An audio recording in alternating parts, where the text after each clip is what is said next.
Olá, boa tarde. Tudo bom com vocês? Então, hoje nós vamos para nossa última aulinha do trimestre, é uma aula de revisão, tá? Então, a gente vai abordar aí os vários assuntos que a gente trabalhou durante o trimestre. Então, hoje a gente fala aí um pouco sobre a parte física, né, os aspectos físicos da Europa, a economia, a integração regional, tá? E aí, bem importante vocês observarem bem esse assunto, né, que vai cair na nossa prova da semana que vem. E também uma dica importante, pessoal. Muitos alunos têm deixado questões em branco na avaliação, até questões objetivas de verdadeiro ou falso. Então, a dica da professora: façam as questões, tá? Marquem, vocês não vão perder nada. Na prova, na vai ter muitas questões discursivas. Então, façam, comecem a escrever. Às vezes você vai lembrar de alguma informação importante, a professora vai conseguir aproveitar alguma coisa do que você colocar na prova, tá? Mas se tiver em branco, infelizmente a gente não tem o que fazer, tá bom? Então, a dica de hoje é essa. Vamos avançar porque tem muito conteúdo para a gente trabalhar, para a gente revisar. Primeiro assunto se refere à parte da localização da Europa, né? A Europa está localizada totalmente no hemisfério norte, né? Ela se concentra aí praticamente quase totalmente na zona temperada, né? A gente vai ter uma pequena exceção, que é o extremo norte aqui, que vai se localizar na zona polar, tá? Essa região aqui é a região mais fria, né, por causa da sua localização próxima aos polos. Os limites que a gente vai ter entre a Europa e a Ásia, né, Europa e Ásia, vai ser uma parte natural, os montes Urais, né, o rio Ural e o mar Cáspio. Então, esse é o limite natural que a gente vai ter de um continente e outro. Então, nessa região se concentra a cadeia do Cáucaso, tá? E vamos ter também o Mar Negro, tá? Que é um divisor aí desse território. Lembrando que lá na Europa a gente tem duas regiões, dois territórios que estão em dois continentes. Então, a Rússia, que temos aqui essa parte que se concentra na Europa, que concentra a maior parte da população. 80% da população da Rússia se concentra na parte europeia, tá? Temos também a Turquia, né, que vai ter um pedacinho aqui no continente europeu, e ela apresenta terras nos dois continentes. A gente estudou, fez mapas sobre esse território, então a gente vai ver vários mares, né, várias penínsulas, um território bastante recortado, né, cheio de penínsulas, de ilhas. Então é uma característica bem diferente que a gente vai ter do continente europeu. Trouxemos aí agora um mapa físico, né, da Europa, e aí temos o relevo desse continente. Então, as áreas de maior altitude, as áreas mais escuras, e uma característica interessante é que a gente tem as cadeias montanhosas da parte norte e leste aqui do continente, que são a formação mais antiga que a gente tem do território, tá? Então, essas montanhas, elas têm altitudes inferiores a 2.500 metros. Então, nós vamos ter os montes Urais, o divisor natural aí que a gente falou, né? E temos também os Alpes escandinavos, toda essa região aqui que sofre com o desgaste natural, né? Que é a parte mais antiga do território. Temos também a região, as cadeias da porção sul, né? Que são de formação mais recente. Por que isso? São dobramentos modernos, por causa da ação de placas tectônicas, né? Que exercem aqui pressão, né? E vão vão ter essa formação mais recente, mais atual, formando esses dobramentos modernos, né? Temos como destaque aí os Alpes, né? E os Apeninos aqui na parte da Península Itálica, tá bom? A cadeia do Cáucaso a gente pode destacar aí como uma região que concentra a parte de maior altitude do continente europeu, né? O Monte Elbrus. E aí os mares que a gente trabalhou, o mar Cáspio, o Mar Negro, o Mar Mediterrâneo, muito importante, né? Porque por aqui é que a gente vai ter a maior rota de migrações para a Europa, né? O Mar do Norte, o Mar Báltico, então vários mares importantes que a gente vai ter no continente europeu. A Europa também ela vai ter uma diversidade muito grande de rios, né, que são utilizadas para as mais diversas atividades, né? Então, desde pesca, abastecimento, geração de energia, para irrigação da parte agrícola, né? A navegação também, que é muito importante, por onde a gente vai conseguir escoar as mercadorias também. Então, os rios são de extrema importância na Europa, tá? Então, eles são eixos de integração entre os países, porque aqui a gente vai conseguir escoar as mercadorias através desses rios. O destaque que a gente vai ter, o rio Volga, né, que ele pega aí o território russo, né? O rio Reno, muito destaque, né? O vale do rio Reno, do rio Ruhr, que corta aí a Alemanha, uma das 4 maiores economias da Europa, né? Então, a região que é bastante desenvolvida, a gente vai ter um grande desenvolvimento industrial próximo a esses territórios, tá bom? O rio Danúbio também, ele passa por diversos países, né? Desde a sua nascente até ele desaguar lá no Mar Negro. Então, um rio bastante importante também, que nós vamos ter na Europa, tá bom? Então, vamos avançar um pouquinho falando de clima europeu. Nós vamos ter a maior parte do território num clima temperado. Então, a gente vai conseguir estabelecer, verificar as 4 estações do ano, bem definida, né? Conseguir ter um verão quente, um inverno mais frio, o outono onde as folhas caem, tá? Então, a gente consegue observar direitinho todas as estações do ano.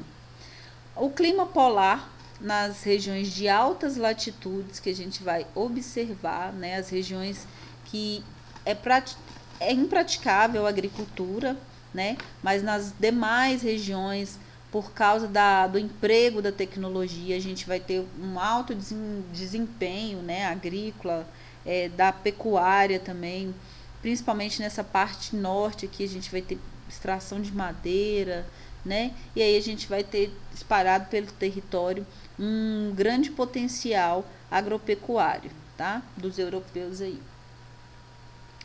Clima frio, teremos também regiões de altitudes elevadas, lembrando que quanto maior a altitude, mais frio, né? Temos um clima influenciado pela continentalidade, tá? Essa região de verde mais escura aqui, os verões são mais quentes e os invernos mais rigorosos do que nas áreas de clima temperado oceânico. Então, nas áreas de clima temperado oceânico, a gente tem a influência da maritimidade. Nós vamos ter aqui uma corrente marítima, né, do Atlântico Norte, uma corrente quente, que vai trazer um maior frescor para essas áreas aqui. Então, em decorrência disso, nós vamos ter um inverno menos rigoroso nessas áreas, por causa da influência dessas correntes marítimas, né? Aí pega as Ilhas Britânicas, o litoral aqui da Noruega, então o inverno é mais atenuado por causa dessa corrente. Vegetação na Europa. Então a gente vai ter uma diversidade climática muito grande, e aí a gente vai ter vários tipos de vegetação também nesse território, tá? Lembrando a relação aí de clima e vegetação. Então, grande parte da vegetação nativa, ela foi totalmente devastada na Europa. Por quê? A gente teve as revoluções industriais, teve amplo desenvolvimento, a ocupação urbana também foi muito rápida, e tudo isso fez com que ocorresse uma destruição, né, da vegetação nativa e original. Então, onde que se concentra a vegetação original na Europa, né? Tem algum lugar? Então tem as áreas que são pouco habitadas, né, aqui no extremo norte, onde a gente tem a tundra, por exemplo, a vegetação de líquens, musgos, né? Então ela não é tão destruída por causa da localização, por causa da ocupação humana. Regiões de altas montanhas também, essa vegetação aqui, ela está preservada, porque é inviável também a ocupação desses territórios. E, finalmente, em áreas que são preservadas, né, em unidades de conservação, a gente ainda vai conseguir verificar a vegetação natural nesses territórios, tá bom? Vamos falar um pouquinho de demografia da população da Europa, né? Nós temos lá uma estimativa de 740 milhões de habitantes e, logicamente, que eles estão distribuídos de forma irregular pelo território, tá? Na porção centro-ocidental que vai se concentrar o maior número de habitantes, né? A densidade demográfica vai ser bem elevada nesses territórios, com alguns locais com mais de 1.000 habitantes por quilômetro quadrado, tá? E aí a gente vai ter as diferenças, as áreas com clima muito frio, as áreas montanhosas, as regiões polares. Então, nessas regiões a gente vai ter os vazios demográficos, né? As áreas pouco ocupadas. Tem regiões aí que vão ter menos de 50 habitantes por quilômetro quadrado. Então, vamos ter essas diferenças na Europa. Na Europa tem uma situação controversa, né? Preocupante, que é relacionada ao crescimento populacional. Lá a gente tem observado uma queda da taxa de natalidade, né? O número de novos nascimentos tem reduzido drasticamente. Isso tem se tornado uma preocupação, porque na Europa a expectativa de vida está acima de 75 anos, olha só. É a população que vive muito, porque lá se investe muito em saúde e saneamento básico. E com isso, as taxas de mortalidade diminuíram bastante, né? E aí, o que acontece, pessoal? Se as pessoas estão tendo menos filhos e estão vivendo muito mais, é algo preocupante, né? Porque essa população que vai envelhecer, ela vai ser sustentada por quem? Quais os trabalhadores ativos vão sustentar toda essa população de idosos que a gente vai ter no futuro, né? Então, essa é uma das preocupações constantes na Europa, né? Quem vai sustentar a economia futuramente. E aí, uma das possíveis soluções poderia ser a questão dos imigrantes, né? São pessoas que estão buscando um novo território, uma melhor condição de vida. Essa população poderia ser os trabalhadores, né, os futuros trabalhadores na Europa para sustentar a economia. Só que não é bem assim, né? A gente vai ter vários problemas relacionados a esse assunto, tá? Vamos entender um pouquinho como que funciona. Como é que começou essa imigração na Europa? Então, após a Segunda Guerra Mundial, né, os países ali todos destruídos, né, mas a Europa conseguiu se reerguer. Lembra lá, teve o Plano Marshall, o plano de reestruturação, de auxílio, né, ofertado lá pelos Estados Unidos. E aí o desenvolvimento desses países começou a melhorar e a Europa começou a se reestruturar, alguns acordos, algumas associações, e aí ela se tornou desenvolvida novamente e alguns migrantes, algumas pessoas começaram a buscar a Europa como destino, tá? Primeiramente, nós vamos ter aí regiões da própria Europa Ocidental, Portugal, Espanha, Itália e Grécia. Eles buscavam as regiões que estavam mais desenvolvidas, né, para conseguir emprego, nem que fosse um emprego temporário, ok? Depois, na década de 70 e 80, os imigrantes que se dirigiam para o continente europeu eram originados das ex-colônias. Então, pessoas vindas da África, da Ásia, já buscavam também o território europeu. E aí até regiões que não eram tão desenvolvidas lá do leste europeu, influenciadas pelo socialismo, eles também começaram a receber imigrantes, tá?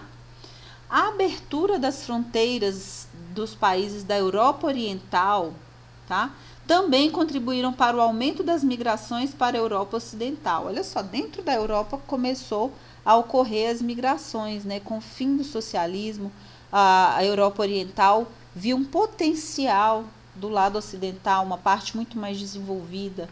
Então eles migraram para essas regiões, né? Para ter um melhor desenvolvimento.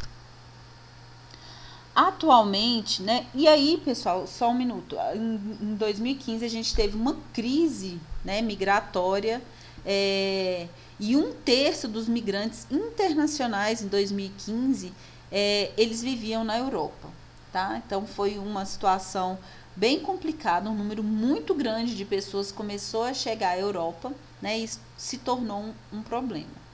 Então, por que eles migravam? O mercado de trabalho europeu, primeiramente, atraía as populações de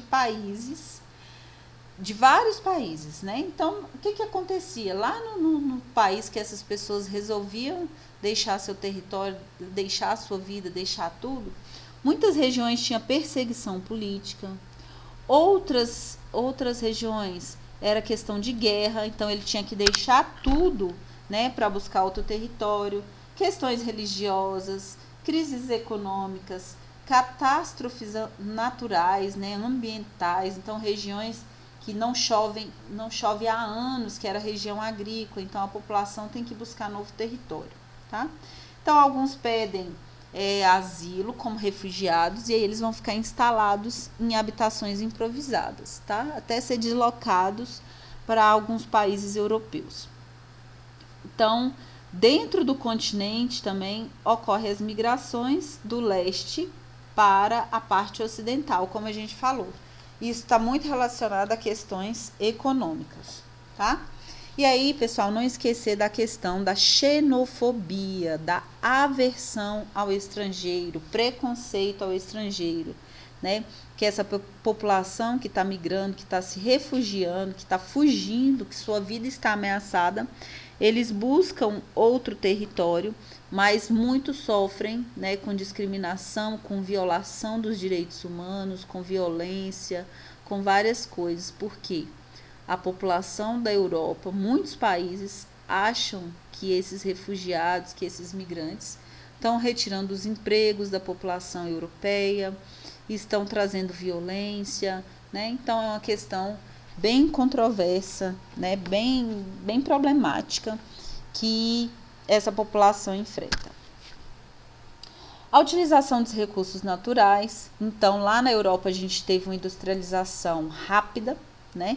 E, consequentemente, a urbanização foi muito rápida também. Então, tudo isso demandou o uso de muitos recursos naturais, tá?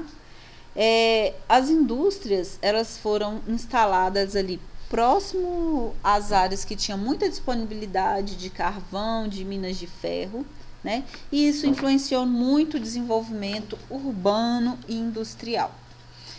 A Europa tem uma condição interessante, porque eles têm dependência, né, energética. Eles dependem de combustíveis fósseis, de carvão mineral, petróleo, gás natural. Muitas vezes oriundos, né, esses produtos são importados, muitas vezes do território russo. E essa dependência energética é considerada um dos grandes problemas da Europa, tá? Então, eles utilizam muitas usinas, né, nesse território para geração de energia. Outro fator interessante é porque eles têm investido em energias, fontes renováveis, né, por causa da grande exploração territorial, né, das fontes naturais que eles exploraram por anos, né? Então hoje eles têm tentado fazer o caminho inverso. Então a Alemanha, por exemplo, tem investido muito em energia eólica. O uso excessivo desses combustíveis fósseis, né, ele causa o quê? Um problema ambiental, que é a chuva ácida, tá? O que essa chuva ácida causa em regiões que são muito industrializadas, das regiões econômicas, industriais, que vão causar vários problemas. O que essa chuva ácida pode causar? A acidificação dos solos, né? Aquela água da chuva, ela vem carregada, né, de componentes químicos ali, e esses componentes vão tornar o solo, vai estar acidificado. Então, isso vai causar destruição das florestas, das lavouras, né? Vai causar destruição de rios e lagos, matar vários animais, vários peixes, e também vai causar a corrosão de peças expostas ao ar livre, peças de arte, tá? Então, isso aqui, por exemplo, na Europa, a gente vai ter várias áreas que fazem parte do patrimônio histórico. Então, a chuva ácida vai causar a corrosão, a destruição dessas peças de arte. Vamos falar um pouquinho, então, agora sobre a origem e a evolução da União Europeia, o maior bloco econômico do mundo, né, o mais desenvolvido. E atualmente esse bloco é formado por 27 países, né? Eles desenvolvem ações políticas e econômicas integradas. Então, o que é permitido no bloco econômico? Livre circulação de pessoas, produtos, serviços, capitais, entre todos os países que fazem parte do bloco, tá? Atualmente, qual que é o objetivo? Melhorar os índices sociais e o desenvolvimento de políticas de preservação ambiental, tá? Então, território amplamente explorado, e o objetivo atualmente é melhorar a questão social e também a questão ambiental. A origem da União Europeia, ela se dá lá a partir do final da Segunda Guerra Mundial, né, com vários países da Europa destruídos, fragilizados, e aí três países resolvem, né, se unir, formar aí uma organização econômica para diminuir, né, as tarifas e melhorar a questão comercial.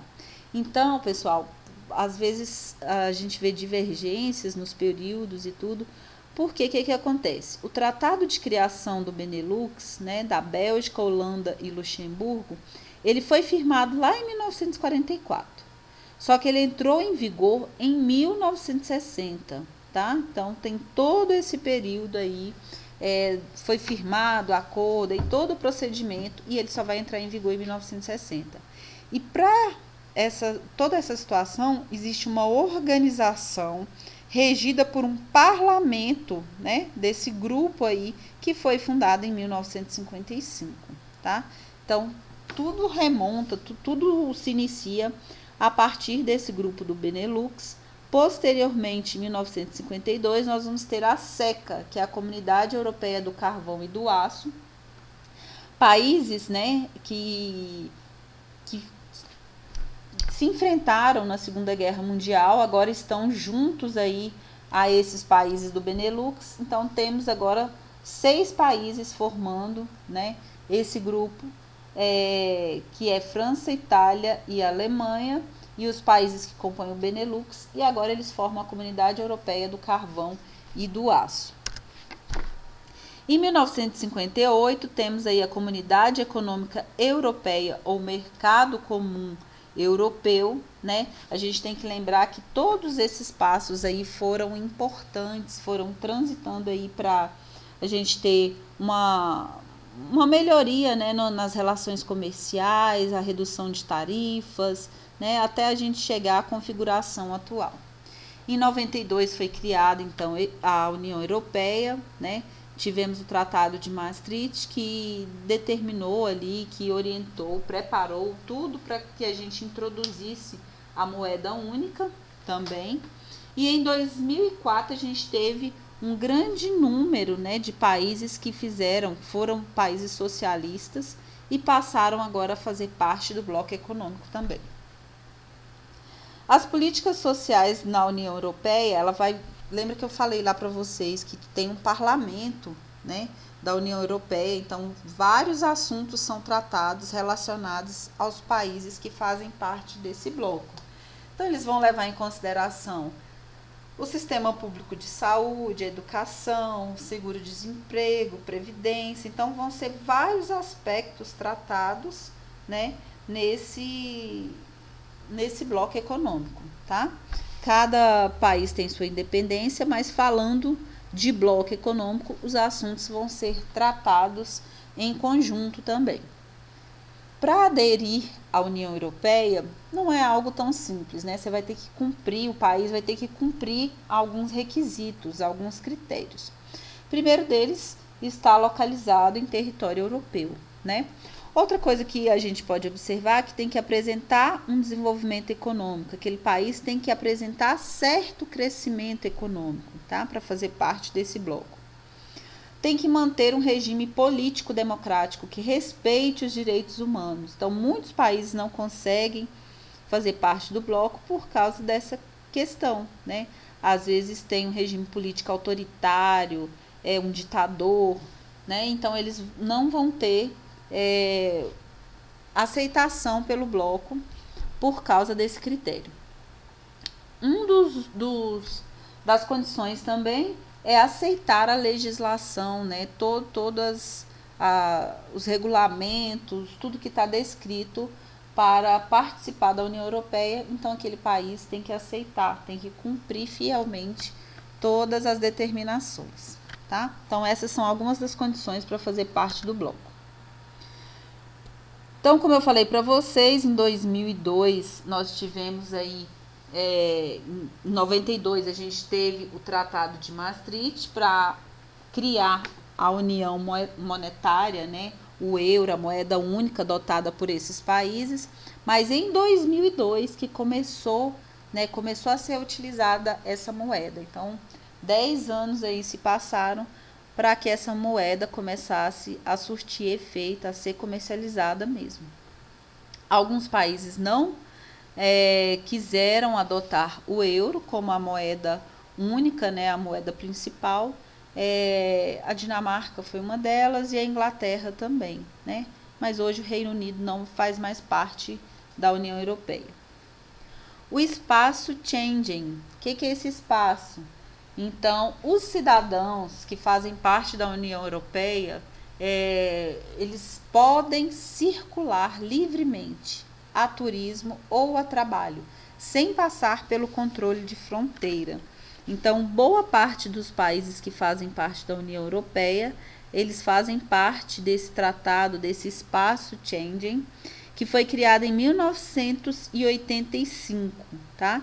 Então, nós temos 4 países aí que não fazem parte, que não quer dizer que não estão na União Europeia, mas que fazem parte desse espaço Schengen, tá? De livre circulação de pessoas.